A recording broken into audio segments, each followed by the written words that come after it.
Saia de noite para o campo, longe da cidade, onde não tem poste, onde o escuro é de verdade e o céu pés abaixo. Deite de costas. Espera os olhos se acostumarem. Em uns 10 minutos você vai ver uma faixa de luz, difusa, irregular, um pouco mais clara que o resto do céu. Ela se estende de um horizonte ao outro e se você nunca olhou de verdade para ela, vai parecer improvável. Grande demais para ser só uma parte do céu, permanente demais para ser nuvem, viva demais para ser simples luz. Isso é a Via Láctea. É a sua casa. Não no sentido metafórico, no sentido literal. Cada átomo mais pesado que o hidrogênio no seu corpo, o ferro no seu sangue, o cálcio nos seus ossos, o carbono em tudo, foi forjado em estrelas dessa galáxia e expelido pelo espaço quando essas estrelas morreram. Você é feito da matéria de estrelas mortas. Você olha para a Via Láctea como se fosse algo de fora, mas você está olhando de dentro. Você é parte daquilo que você está vendo. E mesmo assim, sabe quase nada sobre ela. A maioria das pessoas não sabe onde exatamente a gente está na galáxia. O que tem no centro dela, porque a gente nunca vai conseguir fotografá-la. E que agora mesmo, enquanto você lê isso, dentro da Via Láctea está acontecendo algo que a humanidade descobriu há só algumas décadas. Essa é a história da galáxia dentro da qual você vive, de como fomos descobrindo ela, devagar, através de erros e controvérsias, e de como ela acabou sendo bem diferente do que imaginávamos. A primeira coisa que precisa ficar clara, a gente não sabe como a Via Láctea parece. Aquelas imagens espirais bonitas dos livros e artigos são fotos de outras galáxias, não da nossa. Porque para fotografar uma galáxia você precisa sair dela. E o ponto mais próximo de onde isso seria possível fica dezenas de milhares de anos-luz daqui. Com a tecnologia atual, seria uma viagem de vários bilhões de anos. Não é um problema tecnológico que a próxima geração vai resolver. É um fato físico que não vai mudar nunca. A gente vive dentro de uma galáxia e não pode sair para olhar ela de fora. Tudo que sabemos sobre a forma da Via Láctea é uma reconstrução. Como se você tentasse entender a planta do seu prédio sem sair do apartamento. Olha pela janela, presta atenção nos sons que vêm de cada lado, tenta montar um quadro a partir de fragmentos. É exatamente isso que os astrónomos fazem. E a cada poucos anos a reconstrução muda, porque aparecem dados novos que contradizem o que parecia estabelecido. A mais recente foi bem recente. Descobriu-se que o braço de Perseu é significativamente maior do que se pensava. Não é um ajuste pequeno. É como descobrir que a sua cidade tem um bairro inteiro que você não sabia que existia. A gente ainda está mapeando a própria casa. Então, onde exatamente a gente está? A Via Láctea é uma galáxia espiral. 4 braços principais se abrem a partir do bojo central. O nosso Sol não está em nenhum dos braços principais. A gente vive em uma ramificação menor, chamada Braço de Órion. Não é a avenida principal da galáxia, é uma ruazinha lateral. A distância daqui até ao centro galáctico é de cerca de 26.000 anos-luz. Não estamos no centro, isso importa. Não estamos na beira, isso também importa. Estamos a uns 2/3 do caminho entre o centro e a periferia, num lugar que os astrofísicos chamam de zona de habitabilidade galáctica. Perto demais do centro, radiação intensa demais e eventos catastróficos frequentes demais. Longe demais, elementos pesados de menos para planetas como o nosso existirem. Onde a gente está, estável o suficiente, quimicamente rico o suficiente, protegido o suficiente. Se em algum lugar da Via Láctea a vida tinha chance de surgir, a gente está mais ou menos nesse lugar. Não porque somos especiais, mas porque o lugar onde a gente acabou é especialmente favorável. Quantas estrelas tem na Via Láctea? A gente não sabe ao certo. Entre 100 e 400 bilhões. Essa margem já diz que é cálculo, não medição. Vamos usar o meio termo, 250 bilhões. Sabe o que esse número significa para você, pessoalmente? Se você começasse a contar uma estrela por segundo, agora mesmo, sem parar, nem de noite, nem nos fins de semana, nunca, terminaria em 8.000 anos. Hoje no planeta vivem 8 bilhões de pessoas. Se cada pessoa no mundo contasse as suas estrelas, cada uma dos 8 bilhões, juntas terminariam em menos de um mês. Isso é só a quantidade de estrelas da nossa galáxia. Mas aqui tem algo importante. Não é um número, é um fato que muda tudo. Boa parte dessas estrelas tem planetas. Isso a gente sabe com certeza. Desde 1992 foram descobertos milhares de exoplanetas e a estatística é clara. Planetas ao redor de estrelas é a regra, não a exceção. Uma parte desses planetas está em zonas habitáveis, nem quentes demais, nem frias demais. O número de mundos potencialmente habitáveis só na Via Láctea, vários bilhões. E aí surge uma pergunta que eu só vou nomear agora, e volto a ela mais tarde, quando ficar claro porque ela é tão pesada. Onde estão todos eles? Bem, no centro da Via Láctea existe algo cuja existência a gente nem suspeitava há meio século. Algo invisível. Algo cuja realidade foi questionada por muito tempo e que só em 2022 recebeu a primeira confirmação visual direta. Um buraco negro supermassivo. Sagitário A-Star. Sua massa, 4 million de massas solares. 4 milhões de estrelas como o nosso Sol, comprimidas num espaço do tamanho da distância da Terra ao Sol. A gente o encontrou indiretamente, observando estrelas perto do centro galáctico. Elas se moviam em órbitas, como planetas ao redor de uma estrela, só que a estrela delas era um objeto invisível de massa absurda. A estrela S2 completa uma órbita em 16 anos.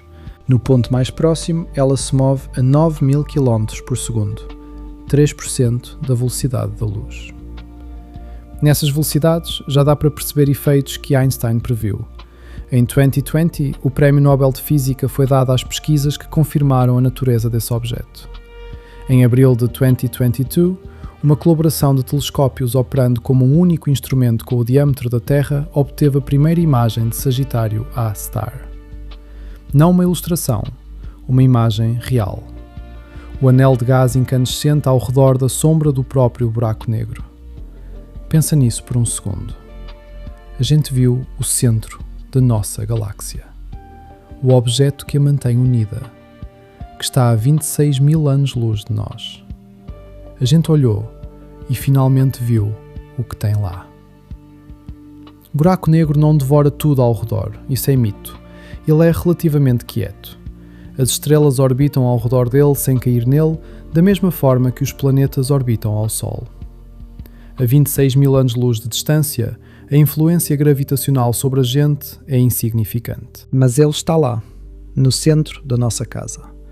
E a gente olhou para ele. Agora sobre o movimento, sobre o que está acontecendo com você nesse exato momento, enquanto você está parado. O Sol orbita o centro da Via Láctea a uma velocidade de cerca de 220 km por segundo, 800 mil km por hora, 700 vezes a velocidade do som. Agora mesmo, enquanto você lê essa frase, você percorreu alguns milhares de quilómetros pelo espaço. Você não sente, porque tudo ao redor se move junto com você. A atmosfera, os continentes, a Lua. Não tem ponto fixo em relação ao qual perceber isso. Uma volta completa do Sol, ao redor do centro galáctico, leva cerca de 225 milhões de anos. Isso se chama ano galáctico. Durante toda a existência da Terra, ela deu cerca de 20 voltas dessas. O que isso significa na prática? Quando a Terra completou seu primeiro ano galáctico, a vida acabava de aparecer nela. No 15º, os dinossauros andavam por aqui. No 18º, surgiram os primeiros primatas. A 20ª volta ainda não terminou.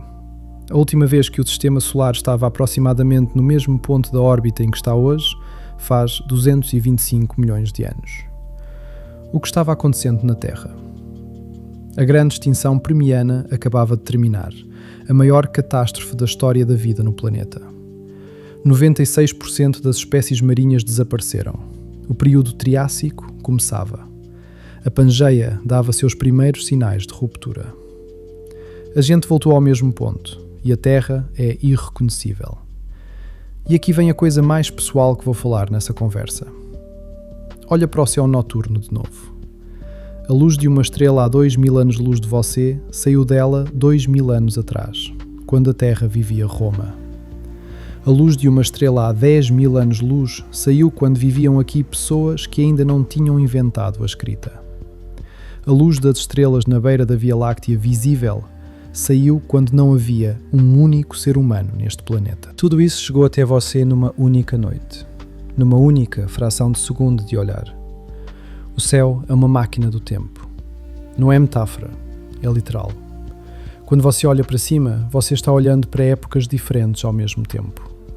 Você é a única criatura neste planeta capaz de entender isso. E esse entendimento existe em você enquanto você olha. Tem mais uma coisa sobre o nosso movimento que a maioria das pessoas não sabe. A gente não está só orbitando o centro da galáxia. A própria galáxia se move. A Via Láctea, Andrómeda e algumas dezenas de galáxias menores formam o grupo local. E toda essa estrutura está se deslocando a cerca de 600 km por segundo em direção a uma concentração enorme de galáxias conhecida como o Grande Atrator.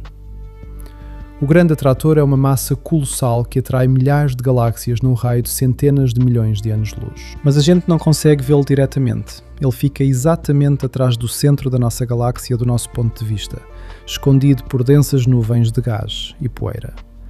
A gente está voando em direção a algo que não consegue ver. O movimento não é uma característica dos corpos celestes. O movimento é o estado universal. O estático é só ilusão. A gente simplesmente não tem escala para perceber o próprio. Agora sobre o que a gente não enxerga. Se você somar toda a matéria visível da Via Láctea, todas as estrelas, gases, poeira, planetas, vai chegar a uma certa massa. Mas quando os astrofísicos medem como as estrelas se movem em diferentes distâncias do centro, encontram algo estranho.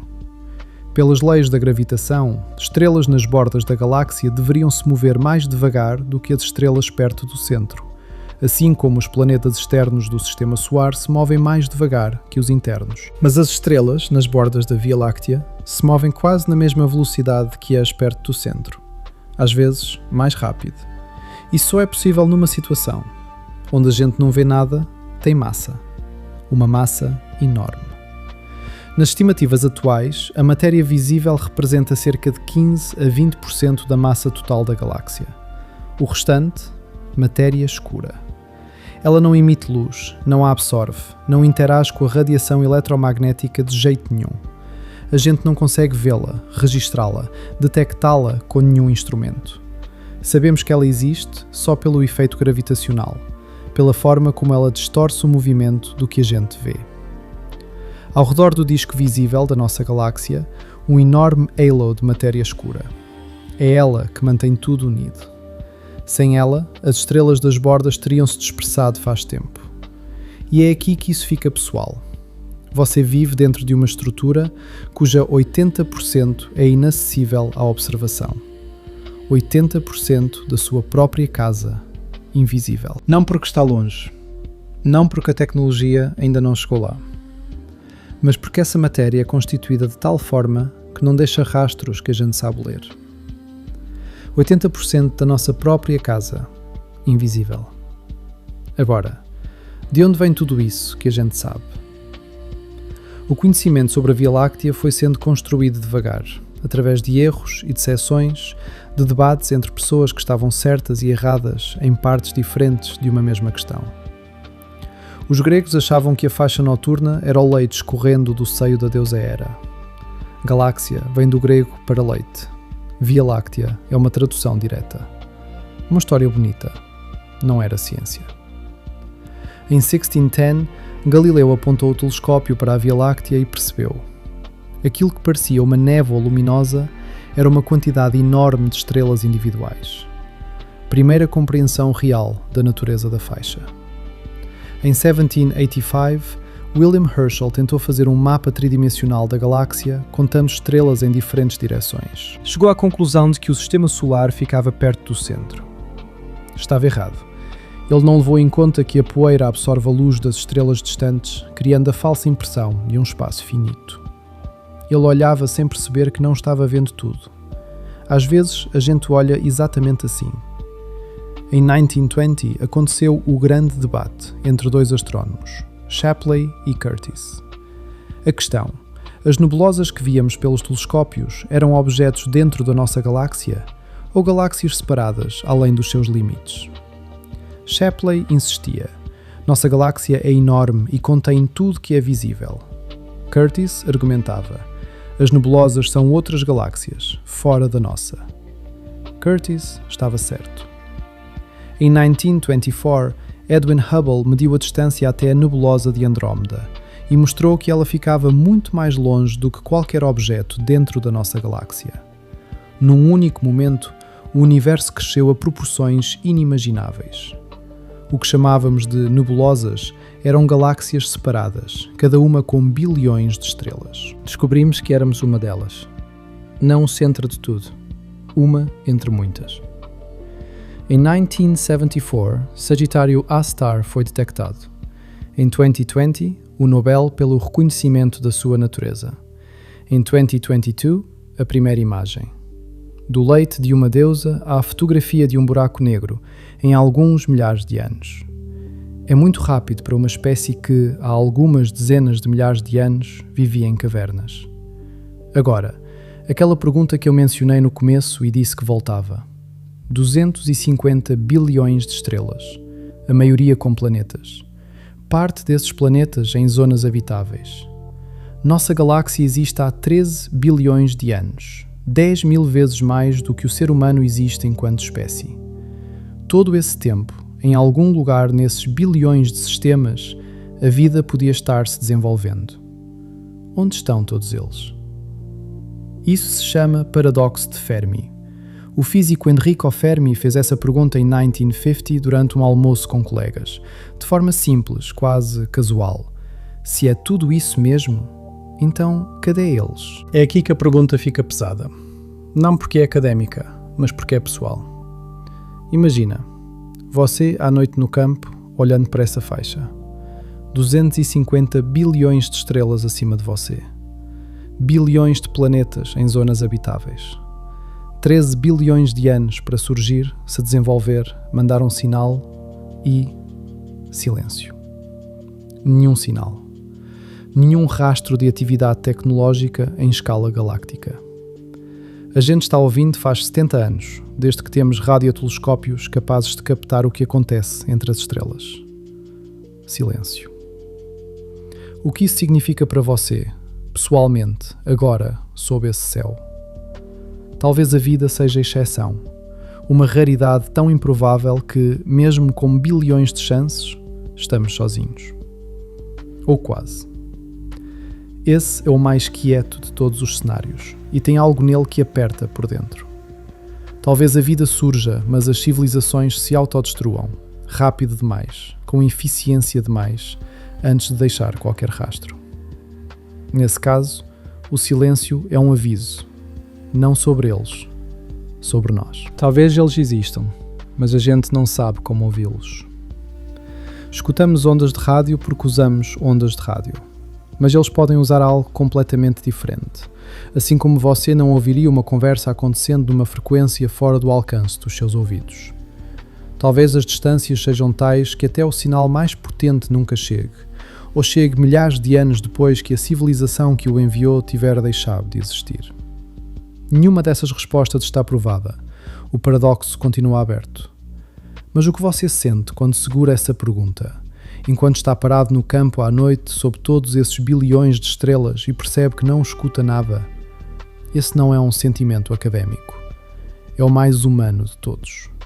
A vontade de que haja algo vivo lá fora. E a incerteza sobre se existe. O silêncio não tem resposta. Ele diz que a pergunta ainda está aberta e que você, nesse momento, sob esse céu, é um dos que a escuta. O que vai acontecer com Via Láctea? Daqui a cerca de 4 bilhões e meio de anos, vai acontecer uma colisão. A galáxia de Andrómeda está se aproximando, isso foi medido, não é suposição, a uma velocidade de cerca de 110 km por segundo. Daqui a 4 bilhões e meio de anos, elas vão se encontrar. Colisão não é bem a palavra certa, porque as galáxias são quase completamente constituídas de vazio. As distâncias entre as estrelas são tão enormes que, na fusão de duas galáxias, a probabilidade de uma estrela colidir diretamente com outra é ínfima. Elas vão atravessar uma à outra como dois enxames de fantasmas. Mas a gravidade vai entrelaçá-las, distorcê-las, esticar tudo em imensos filamentos de gás e estrelas. Uma vai atravessar a outra várias vezes. No final, duas galáxias espirais se tornarão uma elíptica. O processo vai levar alguns bilhões de anos. O que vai acontecer com o Sistema Solar? Provavelmente nada catastrófico. Vamos acabar em outra posição dentro dessa nova estrutura combinada. Mas as alterações gravitacionais em si provavelmente não vão nos destruir. O céu noturno nessa época vai ser de tirar o fôlego. Filamentos de bilhões de estrelas, faixas de gás iluminadas por estrelas jovens nascendo no caos da fusão. Dois núcleos galácticos se aproximando ao longo de milénios.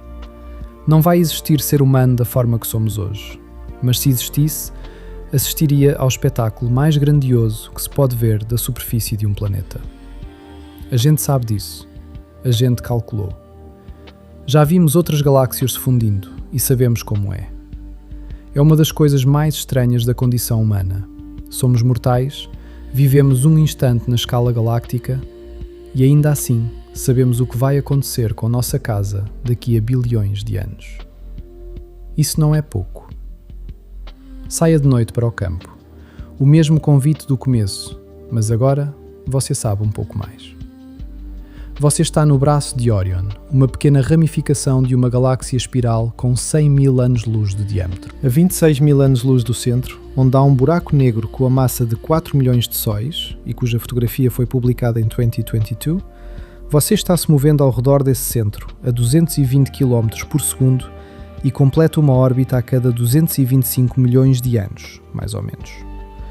Você e tudo ao seu redor são mantidos juntos por uma substância que não conseguimos ver e cuja natureza não entendemos. Você é feito de elementos forjados em estrelas que morreram muito antes do Sol existir. A luz que você vê acima da sua cabeça saiu das suas fontes há milhares de anos e só agora chegou até você. Você está olhando para épocas diferentes ao mesmo tempo.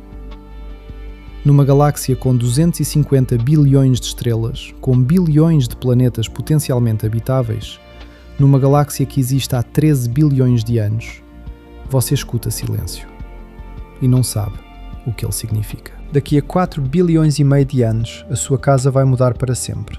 Vai se fundir com a vizinha. A faixa acima de você não é uma abstração, é um lugar, o seu lugar. E ele é mais complexo, mais antigo, mais escuro e maior do que você poderia imaginar 5 minutos atrás, olhando para o céu. Mantenha essa pergunta aberta. O silêncio não é resposta. É um convite para continuar olhando.